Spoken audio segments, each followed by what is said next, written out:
Kamsi sat in her salon, her mind still reeling from the strange encounter she had just had with a customer. The lady had come in for a hair appointment, but Kamsi couldn't shake off the feeling that something was off. She decided to close the shop early and head home.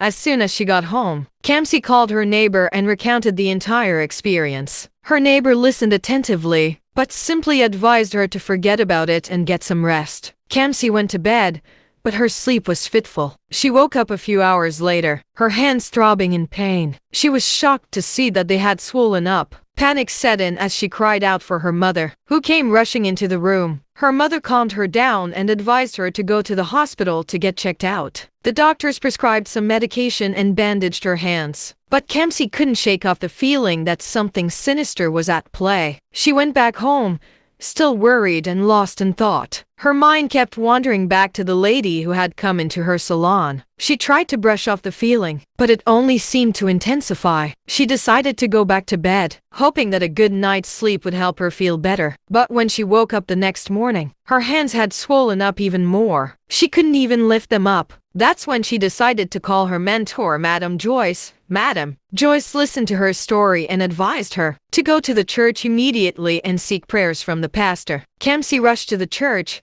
her bandaged hands held tightly against her body. She was a mess of emotions, worried and scared. When she arrived at the church, she broke down in tears, praying to God for relief. The pastor saw her and came over to counsel her. He revealed to her that the lady who had come into her salon was a member of the Marine Kingdom, and was, in fact, their leader. The eyes that the lady had spoken of were a sign of her supernatural powers. The pastor told Kamsi that the lady had been the one behind the swelling of her hands, but the pastor reassured her that she was safe now, and that God would protect her. He prayed for her, and as he did, Kamsi felt a weight lift off her shoulders. She felt her hands begin to heal, and when the pastor finished praying, she saw that the swelling had gone down. Overjoyed, Kamsi rushed back home, her heart full of gratitude. The next day, she went back to her salon, her hands fully healed. She was eager to share her story with everyone, and as she narrated the events of the past few days, she couldn't help but feel a sense of awe at the power of prayer and the protection of God.